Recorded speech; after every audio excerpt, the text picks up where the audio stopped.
kabar? Selamat datang kembali channel kami, Petualangan Noah, Papa dan Mama. Hai teman-teman, selamat pagi, apa kabar? Hari ini aku mau sharing buat teman-teman aku, buat kalian semua yang mau jadi ibu atau lagi jadi ibu baru ceritanya. Jadi aku mau sharing pengalaman aku 3 tahun yang lalu. Gimana rasanya, kayak kena baby blues, terus gimana rasanya ngurus baby, gimana rasanya akhirnya dia jadi toddler, berantakin rumah segala macam. Jadi pas tahun 2021 itu kan aku hamil Noah ceritanya. Nah itu tuh dia lahir di bulan November.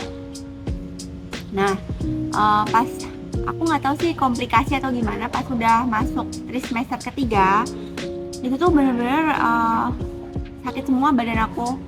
Jadi kaki aku bengkak, terus sering kram, terus yang ngalamin kalau malam tuh susah banget tidur. Terus waktu itu sempat aku salah makan, jadi aku kan bosen ceritanya masak terus. Akhirnya aku jajan bakmi ayam.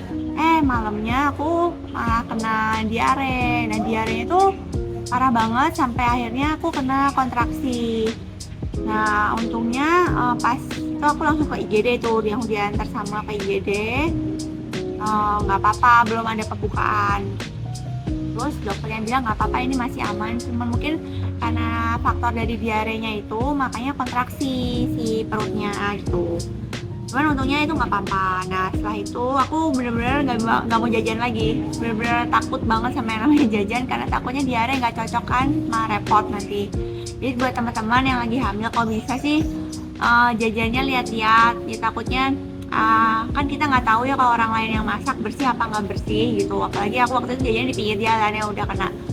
Jadi kalau bisa sih masak makanan yang sehat, yang bergizi, protein tuh penting banget. Jangan lupa juga karbohidratnya, buah-buahan, pokoknya makan yang sehat-sehat. Biar nggak kayak aku waktu itu sempat kena diare segala, itu kan repot ya maksudnya. Nah terus habis itu udah masuk 8 bulan sampai 9 bulan itu, aduh itu gila, itu bener-bener aku tuh sakit banget, pinggangnya sakit banget, dan aku tuh sampai nggak bisa duduk. Aku sampai nggak bisa duduk, sakit, mau duduk juga harus pakai tongkat, naik, maksudnya berdiri pun harus pakai tongkat, kadang-kadang jalan pun harus pakai tongkat. Itu benar-benar sakit banget. Aku periksain ke dokter, ternyata itu karena si babynya itu udah masuk pinggul, jadi makanya jadi sakit banget. Aku cek terakhir kali ke dokter bilang ini harusnya udah lahir, tapi telat, nggak lahir-lahir, karena aku memang nggak ngerasain kontraksi sama sekali, nggak ada rasa-rasa mau lahiran, itu enggak, santai aja, slow gitu. Nah akhirnya si dokternya bilang udah masuk rumah sakit aja hari ini langsung ya, katanya mau dicoba diinduksi karena memang harus lahir udah lewat. Akhirnya aku setuju tuh sama dokternya, sama keluarga, oh ya udah masuk hari itu juga. Jadi begitu kontrol dokter langsung masuk rawat inap. Nah pada hari itu aku tuh bener-bener nggak ngerasain apa-apa, nggak ada kontraksi, bener deh. Tiba-tiba malamnya itu tuh air ketuban pecah, terus tapi pecah itu dicek terus kan sama si suster kan. Pembukaannya tuh nggak ada, cuma 1 cm pun belum nyampe kali katanya. Akhirnya induksi sampai pagi. Bayangin dong capeknya gimana, sakitnya kayak gimana diinduksi. Tapi sampai jam 9 pagi dicek lagi sama si suster, itu tuh nggak ada bukaan, cuman bukaan 1 pada air ketuban tuh udah pecah. Jadi semalam udah termasuk induksi, itu tuh nggak ada bukaan sama sekali. Akhirnya aku bilang ke suami aku kayaknya nggak kuat deh, kalau aku harus nunggu misalnya berapa jam lagi, udah nggak bisa, udah nggak kuat, udah sakit banget. Di induksi itu sakit banget teman-teman, sakit banget. Aduh. Jadi aku bilang aku nggak kuat lagi kalau harus induksi, bener-bener nggak kuat, aku nangis itu, bener-bener nangis. Akhirnya kami memutuskan untuk sesar pada hari itu juga. Sesar, terus dokternya visit tuh, dicek kan pagi-pagi tuh memang biasanya ada dokter visit kan, dokter visit ya, dicek memang nggak ada pembukaan. Akhirnya ya udah diputusin untuk langsung sesar. Jadi jam 12 pada hari itu langsung aku sesar. Puji Tuhannya Noah lahir dengan selamat.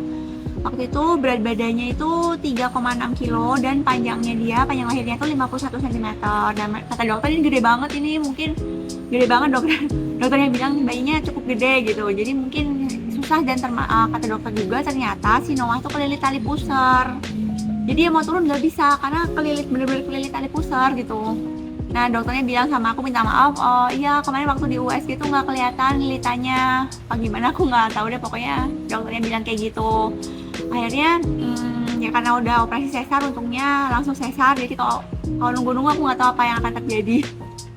Aduh, itu pengalaman yang bener-bener wow banget buat aku, teman-teman. Dari hamil sampai lahiran itu bener-bener aduh, ya ampun ya, mom yang lagi mau lahiran, aku bukannya nakut-nakutin karena proses lahiran orang kan beda-beda, ada yang cepat, ada yang banyak komplikasinya, ada yang macam-macam deh.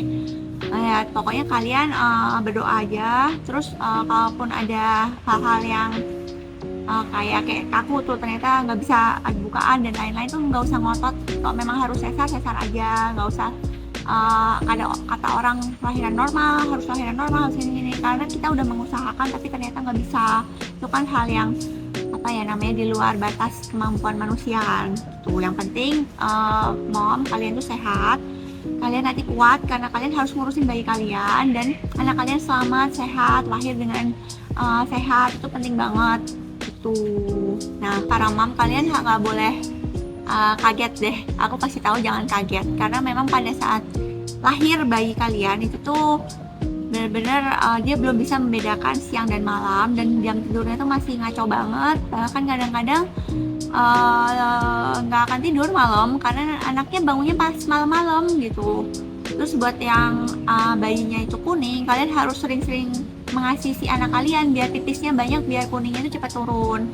Dan pada waktu itu tuh aku tuh bangun 2 jam sekali buat pumping, 2 jam sekali sih aku kasih susu buat dia, terus pumping.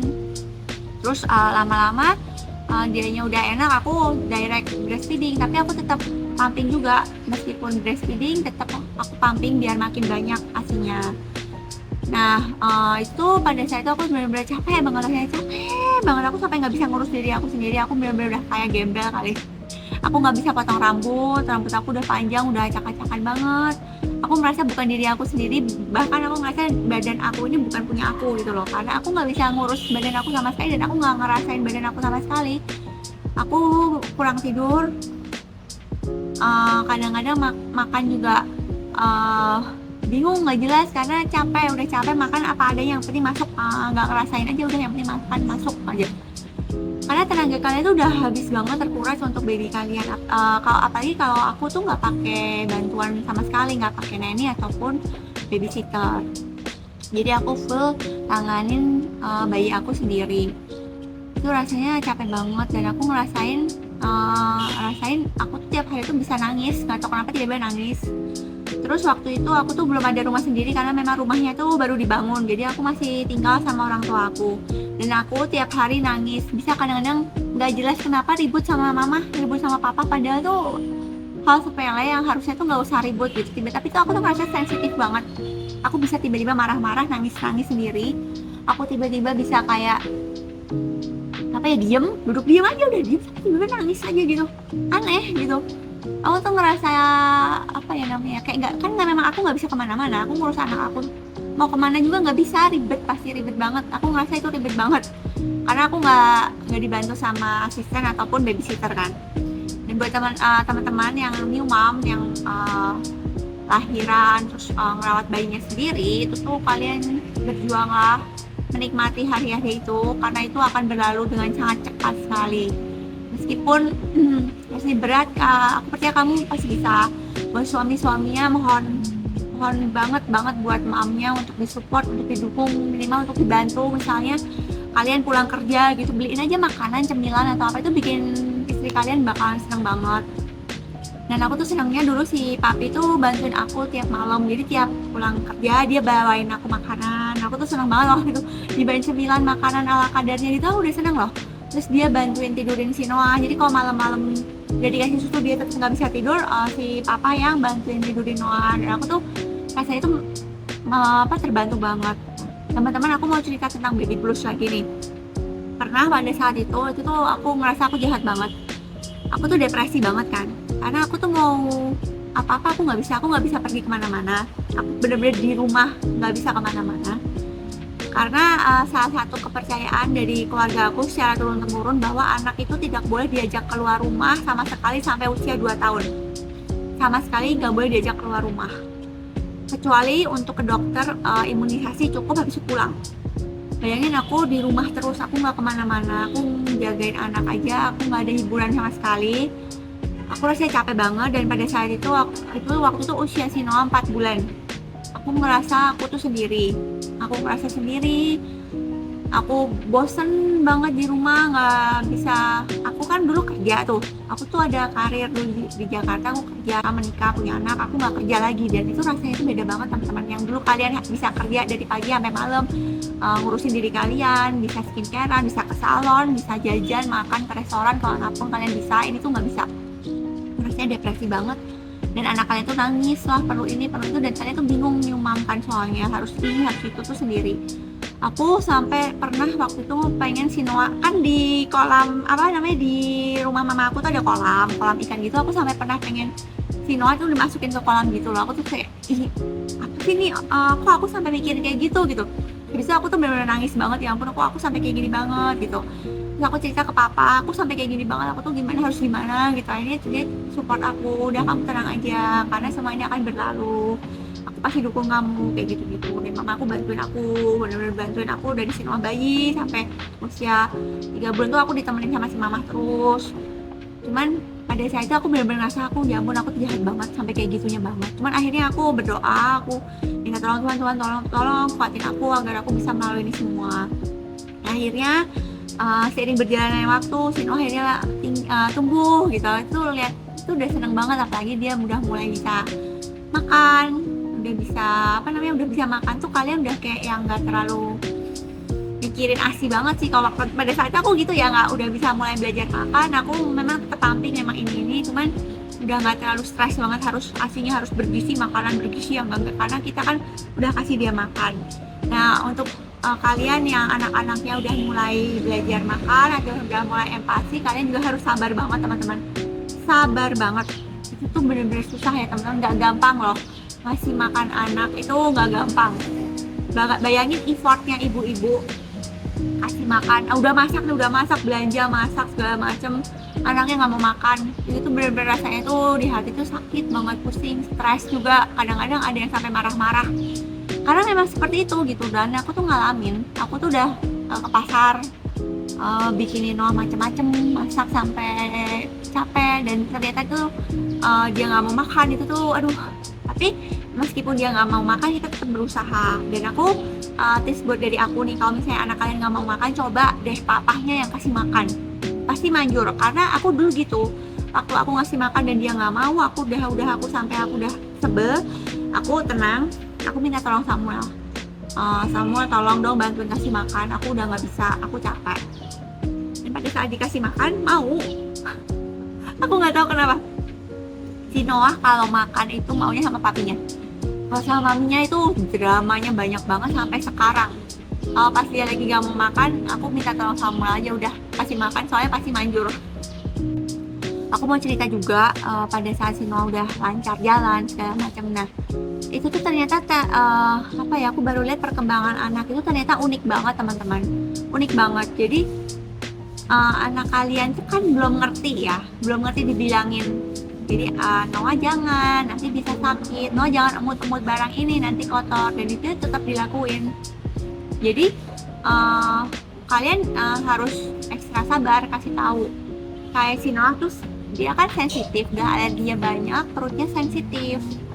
Jadi kalau dia emut-emut barang yang kotor pasti langsung sakit, entah itu muntah-muntah atau demam. Karena dari Noah umur 1 tahun sampai ke 2 tahun itu tuh masuk ke rumah sakit sampai 4 kali. Pertama karena demam, kedua muntah-muntah, yang ketiga juga muntah-muntah, yang keempat juga karena demam. Jadi teman-teman, karena aku tuh new mom, aku nggak ada basic kesehatan sama sekali. Jadi pada saat anak aku udah demam 1 hari nggak turun-turun, meskipun pakai paracetamol atau obat penurun panas yang lain, aku pasti langsung bawa ke dokter dan aku minta rawat inap.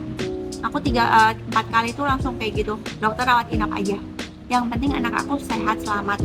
Karena aku sering banget baca ada case kalau anaknya tuh udah demam 3 hari baru dibawa ke rumah sakit dan akhirnya terlambat. Jadi aku mau wanti-wanti ke kalian para mom, para new mom, kalau memang anak kalian sakit panas tinggi kayak 38 39 dan itu di rumah kalian udah nggak bisa berbuat apa-apa, ke dokter, langsung ke dokter. Nanti kalau si Noah itu tipe dokternya tuh sukanya langsung periksa darah. Jadi begitu anaknya demam, nggak tahu sakit apa, periksa darah. Karena takutnya kan demam berdarah. Demam berdarah itu penyakit yang kalian tuh susah mendeteksi ya teman-teman. Kalau bisa terlambat tuh kan bahaya banget. Terlambat bahaya pokoknya. Demam berdarah kalau kalian terlambat bahaya. Kalian harus memahami kayak siklus demam anak tuh kayak gimana. Anak tuh sakit kalau kayak gimana. Kalian harus benar-benar belajar banget jadi perawat. Itu aku belajar dari si Noah. Waktu itu aku tuh panik banget karena aku tuh nggak ngerti ngerawat anak. Jadi malam-malam dia panas gak bisa turun, aku langsung bawa ke IGD. Dokter IGD mencoba kan turunin panasnya terus gini. Terus dokternya bilang mau dirawat aja nggak, apakah ada dokter di rumah sakit ini. Nah aku memang bilang ada dokter ini gitu. Ya udah dirawat aja daripada maksudnya kita nggak tahu kan, mengira-ngira kalau cuma panas doang kan nggak tahu itu sakitnya apa gitu. Itu kan panas karena sistem tubuh sedang melawan virus kan. Jadi ya udah akhirnya aku rawat inap. Pada saat itu juga karena si Noah muntah-muntah itu juga aku kasih minum muntah, aku kasih mari regal muntah, kasih roti muntah, semua muntah. Aku langsung rawat inap. Aku langsung bilang ke dokter tolong rawat inap aja, rawat inap. Aku ke dokter rumah sakit yang tempat dokter yang praktek, aku langsung bilang rawat inap. Dan puji Tuhan langsung sembuh, 2 hari 3 hari udah baik, pulang sehat. Karena jujur kalau aku pribadi, aku daripada anak aku kasihan sakit, aku ngerawat aku nggak sembuh, mendingan aku langsung ke dokter aja udah. Dan puji Tuhannya nih sekarang dia udah masuk 3 tahun, dia udah jarang sakit. Meskipun sakit pun cuma flu batuk pilek yang bisa ditangani dengan pengobatan di rumah gitu. Aku tuh cuma takutnya pas usia 1 sampai 2 tahun takutnya kalau misalnya kalian salah penanganan anak itu tuh bahaya. Karena banyak banget kasus anak salah penanganan dan itu bahaya banget. Gitu. Aku cuma mau ingetin kalian hal itu aja ya teman-teman ya. Terus sekarang si Noah itu lagi masuk terrible 3 years old. Jadi si Missnya Noah kemarin lapor ke aku. Jadi itu setiap minggu pasti ada laporan dari Missnya si Noah. Jadi katanya si Noah itu pukul teman atau dorong teman, atau dia marah-marah sendiri, atau dia tiba-tiba nggak jelas kenapa temannya didudukin.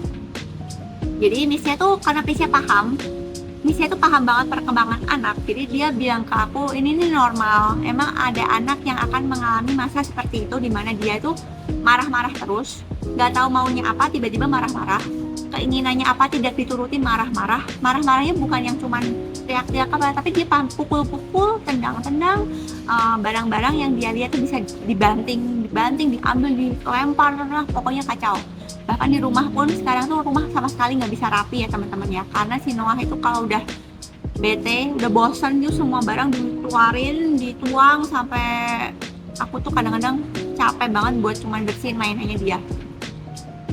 Tapi kata Missnya itu normal karena memang anak akan mengalami fase itu, dan fasenya itu tuh nggak lama, mungkin cuman beberapa bulan, jadi nggak sampai full 1 tahun, dari 3 sampai 4 tahun akan marah-marah terus, enggak. Tergantung bagaimana kita memberikan dia pengertian, bagaimana kita memahami anaknya kalian itu gitu. Jadi buat kalian yang anaknya udah masuk usia ke 3 tahun itu kalian harus ekstra sabar banget karena memang itulah masa-masa kalian akan diuji, karena anak bisa ngerusakin barang apapun, bisa dirusak. Jadi teman-teman, aku cuma sharing ini buat kalian para new mom yang mungkin kalian sedang mengalami masa-masa sulit dan up and down. Nah, di situ kalian harus bersabar, minta tolong sama suami kalian untuk mensupport kalian, dan jangan merasa sendiri karena banyak banget mom yang mungkin mengalami hal yang sama seperti aku ini. Aku mengalami banyak up and down pada saat hamil, menyusui, membesarkan anak sampai dia sekarang udah bisa sekolah gitu teman-teman. Jadi kalian harus semangat ya, semangat, kalian hebat, kalian bisa, kalian mampu. Oke teman-teman, ya udah sekian sharing dari aku mengenai gimana rasanya jadi new mom. Jadi aku harap video ini dapat membantu kalian, bahkan cerita ini bisa membuat kalian jadi semangat untuk menjalani hari-hari kalian sebagai new mom. Gitu, sampai jumpa di video aku selanjutnya ya teman-teman ya. Bye bye teman-teman, bye bye.